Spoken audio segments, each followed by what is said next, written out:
Yeah, it's the same song and dance. When you look at it, you got to play 4 quarters.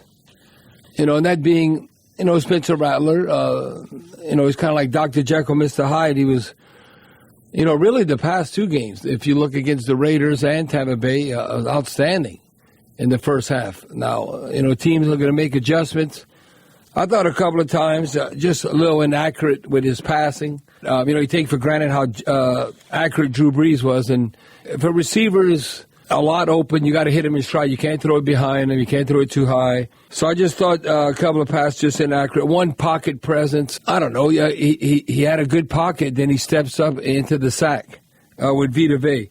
I'm not saying he was rattled, but to me it was just a little too consistent what you need from him to end the game. It just seems like, I don't know, it can go wrong, goes wrong at times.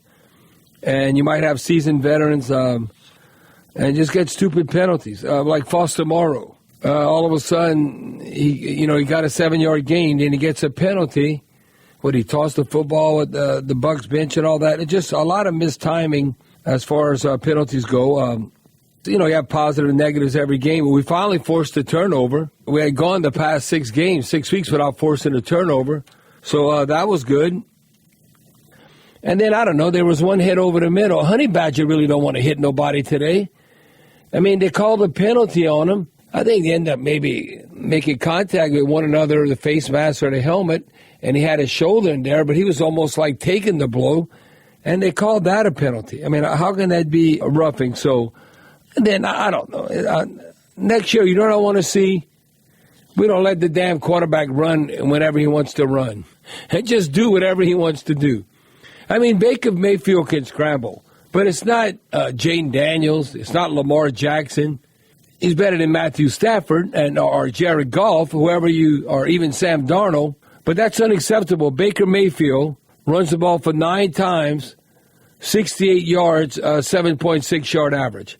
Had a long gain of 28. And then at times, too much time to throw. He can make a sandwich back there. Too inconsistent with the pass rush and too inconsistent in containing the quarterback. Now, looking at, another undisciplined play. Come on, that's being selfish. Nathan Shepard at the end of the game.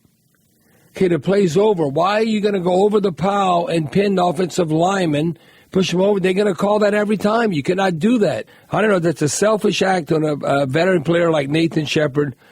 A couple of things that aren't acceptable. I don't know. The first game we play next year. Okay, can we hold an opponent under 5 yards rushing? I don't know who's going to be on the team or who's playing run defense. But right now, I tend to bet on that whoever we play in the first game, they're going to average over 5 yards a run. And that's what happened again. The Raiders were dead last rushing the football at 77.5 yards. Well, they had 88, I want to say, in the first half. Ended up with 150, somewhere around there. Well, looking at Tampa Bay, had 31 rushing attempts. They averaged 5.8 yards a carry. Like I said, we're giving up 5 yards on the season. You got to count the quarterback. Everything counts when you're trying to stop running the football. When you try and control the ebb and flow of a game, third down. You can say it doesn't matter what you're doing first and second down. You don't want to be behind the chains or you want to be in manageable third downs. Well, look at our offense. Our offense has been terrible this year. On third down, you need to be mid-40s. And that's when you're efficient and you're getting it done. I'm not saying you even lead in the league, but you got to be at least 44, 45%. We won third down offensively. We were 36% coming into the game. But today, we were 3 of 13, 23%. Guess what we were against the Raiders? 1 of 10. And at one time, we were 0 of 9. I want to say we were 0 of 9, and that the 1 of 10 was right at the end to convert on third down. So you're not going to win too many games like that. That's Coach Ridge mentioned that. And defensively, I mean, look, today we gave up. They were 10 of 16, 63%. Won this season. We gave it this is okay, kind of with 39.5%. Now, when we've been at times, we've been we're rolling on third down defense. That has to be low 30s. Something as simple as you think it's not a big difference.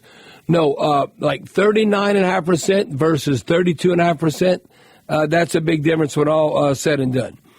And I don't know. Just how teams move the football.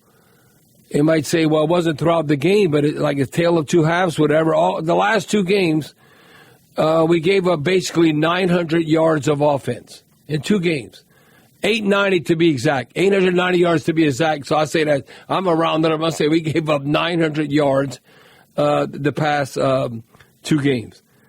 Now, and Tampa Bay was somewhat trying to give us the game. Now, I always say 9 penalties are 100 yards or more. We had 8 for 77, so we were on the cusp. But they had 12 penalties for 90 yards, so that's like giving up a touchdown. So really it was almost like a pick-em type game when you look at that. Nothing like the point spread when you think about it, that we were a 14.5-point underdog. It shorted. The first half looked like, does Tampa Bay know that if they win this game, they win the NFC South? I mean, they were giving nothing to the home crowd to cheer for. That's why when you got them down, you got to kick them when they're down, and you have to keep them down.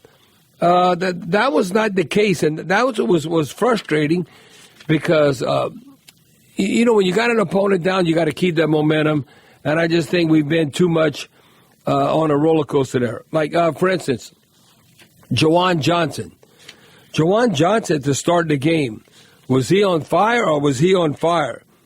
His first 3 catches, 19 yards, 15 yards, 26 yards, 60 yards receiving. The first half, he had 5 catches, 69 yards. Well, he ended up with 6 catches, 80 yards. I don't know. We didn't run no plays maybe to get him open, to give him more opportunities. All of a sudden, I don't think Tampa Bay was always double-teaming him. So that was puzzling there. But I think this is not a good formula. I don't care who you playing, how you're trying to win. And the way we're structured, Spencer Rattler threw the ball 42 times, and we ran it 19. Now, maybe at the end you have to pass because maybe you got to play catch-up. But it seems like, Bobby, we didn't have Alvin Kamara. We don't have Taysom Hill. So maybe we don't need those rushing attempts. I still think that whether it's Clyde Edwards-Helaire, who just came on board, or Pokemon, Jamal Williams, Jordan Mims, whatever, you got to attempt to run the ball. We only average 3.5 yards a run. Like I said, they average 5.8. But a young quarterback, I don't think that's good for Spencer Rattler having to throw 42. I'd have rather him throw it 32 and we run 29. Just the ebb and flow. But I'm just questioning Coach Kubiak in that regard because you look at the balance with Tampa Bay. They ran the ball 31 times, and Baker Mayfield threw it 32. Yeah, they definitely was kind of cheap at the end, trying to get Mike Evans, to tie with Jerry Rice to get 1,000 yards. And when you look at it, it was cheap. You know what it kind of remind me of? Well, twofold. Mike Evans, the Who Dat Nation, we don't think he's necessarily the most, now Tampa Bay might love him, or his teammates, not necessarily the most upstanding citizens. I remember when that was kind of a punkish act, when he went and punched Marshawn Lattimore in the back of the head. When all of a sudden he didn't like what was going on the field. I don't know, that's unsportsmanlike, I'd say the least. And it kind of reminded me how they got the record. You know what it reminded me of? Now, if I can recollect, and kind of when Michael Strahan got the last sack same thing there on Brett Favre, okay, we're just going to give it to him so he's going to have a record.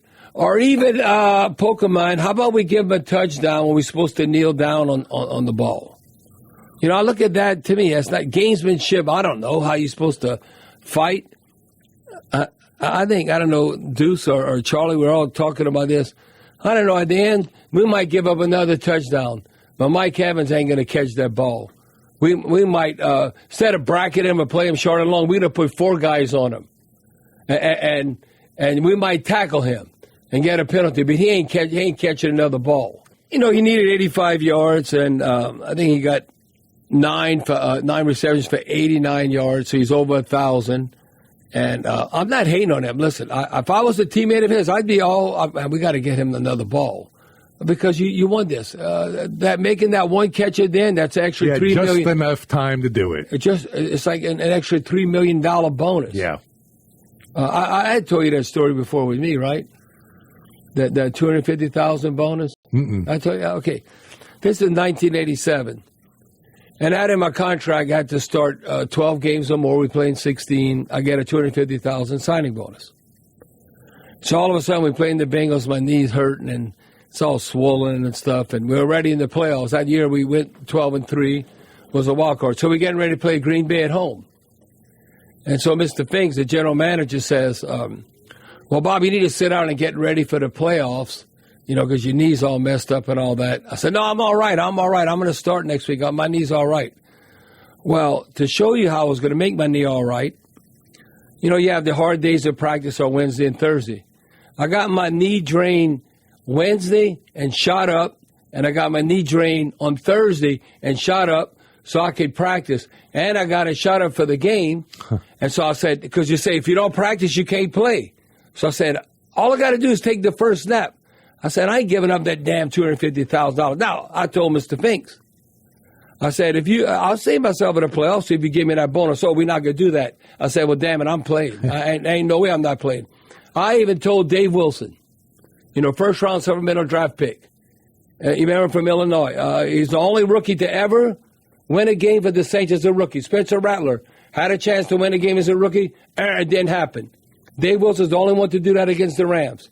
Well, I told Dave Wilson, if they tell you starting instead of me, I tell you right now, I'm going to give you $50,000. I'm starting that game. I might cause chaos. I'm running out there on the field, and I had the team have my back. I'm running down the field. I'm just running a toss sweep to Dalton Hilliard. Then you can come in. But ain't no way in hell I'm not taking that that snap. See, I don't know. You can even look at him. I think I threw a couple of touchdown passes. Ended up playing the whole game. But it's like, it just shows you the business side of thing. And that's why the Buccaneer teammates. Wanted to get that from Mike, right. Now, think about it. Now, it's changed 1987 to 2025 now, a 2024 season. Now, I'm talking about $250,000, but it's kind of relevant. Well, now it's up to like $3 million. You do this one thing, and you got an incentive clause, a bonus to get that. So that's why when I look at, okay, now if you're an opponent or your teammate, yeah, Tampa Bay's all forward, but the ebb and flow in the competition in the game, it's just cheap. It seemed cheap the way he got the record, because normally the game's over, you kneel down. And it seemed like, I don't know, the Saints went along with it. I don't know if they knew that Mike Evans could have the record then, but they should have went up and put 4 guys on him or something. Or just let Baker throw to somebody else who's wide open. Because they would have tried to force it to Mike Evans. I don't know. It looked like it was almost staged, the way that ended up happening. But I don't know. I went off on a tangent there. But look at, Steve, I think you did a good job with Nephi Sewell and looking at what he was able to do. And that's what you want as a player. He got the Ed Block Courage Award. Right. Coming back from adversity and injury. I think I told you that. I won that award in 1996. I did not know that one. Because, the players vote on you. You get to go to Baltimore. Ed Block was a famous, I want to say equipment guy, trainer with the Baltimore Colts. So each team nominates a player, and you get to go. It's a nice banquet in Baltimore. It's awesome. So Nephi Sewell, the players vote on him because his comeback. So here he has 8 total tackles. He gets a sack, a quarterback hurries, 2 tackles for a loss to lead the team. Demario Davis had 9 total tackles. But overall, there's going to be a lot of different players on the team next year. It just is. And we're going to do shows coming up in the offseason. Okay, where do the Saints go from here? Again, we could break down even on this show the point after. Okay, who's going to the Pro Bowl for us? Nobody. Nobody. Now, there might be an alternate, whatever. But right now, last time this happened, I think 2016, we all know how the magical draft of 2017 was. So maybe that might be a good omen. I'll take it. Considering. Right. Now, I still don't know how J.T. Gray is not only a Pro Bowl special teams player, he's all pro. He was leading the NFL in tackles on special teams. There is not a game. Let me check and see. JT is not a game that he does not come up with a special team tackle. Well, I don't. Did he play? I don't. He didn't get a tackle today because I'm telling you, he's always on this list. He's always getting an unassisted tackle or assisted tackle on special teams. But it just goes to show you, young players. I'm not talking about good or very good. Charlie, who are we taking? Are we drafted 9th right now? Or 8? Are we 9th or 10th? We don't know. Yeah, right now we are 9. Okay, we are 9.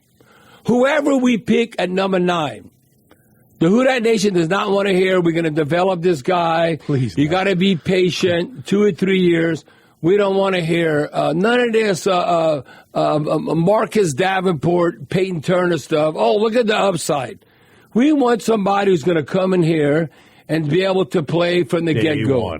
Ain't no development from the get-go.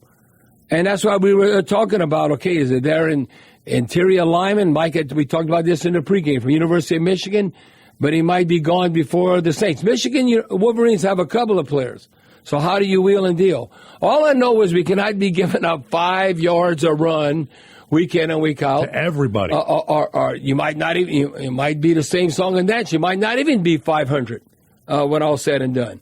But a very disappointing end to the season, winning only 5 games. And, I could say this, and this is because your teammates having your back. Did we win a game without Derek Carr? And how many games we won? 5. Okay? So the point I'm making, I think Derek Carr can make the difference. Clearly, he's a difference maker, right? Of like 3 to 4 more wins. But where does that get you? 8-9, 9-8. I don't know. You're hovering around 500. That's not for sure you're in the postseason. Well, I can tell you this right now. The year I held out, when they had Steve Walsh and John Fourcade, and the Dome Patrol had my back, we were 8-18. And he said, Bobby, you made all the difference in the world. If you play, we're 11-5 or 12-4. 3 or 4 game difference. And you know what? Ironically, if Fourcade or Walsh would have worked out, I never would have came back to the Saints. Finks would have. He'd have let them be the quarterback. But Coach Mara, he had my back behind the scenes, said, I'm not signing an extension unless you bring Hebert back. Brought me back in 1991. We won the NFC West. We finished 11-5. So I'm just telling you history, what happens when the quarterback can make that kind of difference. I'm not saying Derek Carr's bringing us to a championship. I'm not saying Bobby Hebert would have brought you to a championship. But all I know is you talk about wins and losses. You're going to be a competitive team at least. Yes, and what happens? Well, without Derek Carr, no. We're not hovering right now around 500. And so what's the rumor? We're going to go get the Giants quarterback Jones, who's now with the Vikings? Daniel Jones? Okay, the Who Dat Nation, Daniel Jones. Then they're going to say. They don't want to hear that. It's like they don't want to hear that. They're going to say, what, we're going to do with Daniel Jones? We might as well stick with Derek Carr. They'll take Rattler over Daniel Jones, I think. And maybe Mickey Loomis remembers Daniel Jones had an outstanding game against the Saints in the Dome. Well, we don't have Saquon. Yeah, I remember that game. I still don't know how we lost that game. That game we were winning by 11 points with 8 minutes left. We ended up losing. Now, the one thing Daniel Jones definitely would have over Derek Carr, he can run. He's like a poor man Josh Allen running the ball. And kind of like Justin Herbert, but he ain't no Jaden Daniels or Lamar. Like it's different kind of mobilities. Right. I'd say Daniel Jones can run better than Baker Mayfield. Look how Baker Mayfield ran all over us today. And I don't know. You go on and on. All I know is 5 wins, ain't getting it done. And it looks like it maybe was going to happen. Boy, the Saints, you beat Tampa Bay. And then, I don't know, Carolina and Atlanta went into overtime. Who ended up winning that? Carolina ends up coming out on top. See, that would have been a great finish for a disappointing season. Saints beat the Bucs. They back into the playoffs, and Atlanta loses to Carolina. It ends up being 44-38 Carolina. No, a lot. I think the team next year, there'll be a lot of different faces. And people can comment, do you trust Mickey Loomis to pick the next head coach? Because I think he's the one in charge and have that authority that Ms. Gail Benson and Dennis Lauscher, they trusted Mickey to pick the next coach.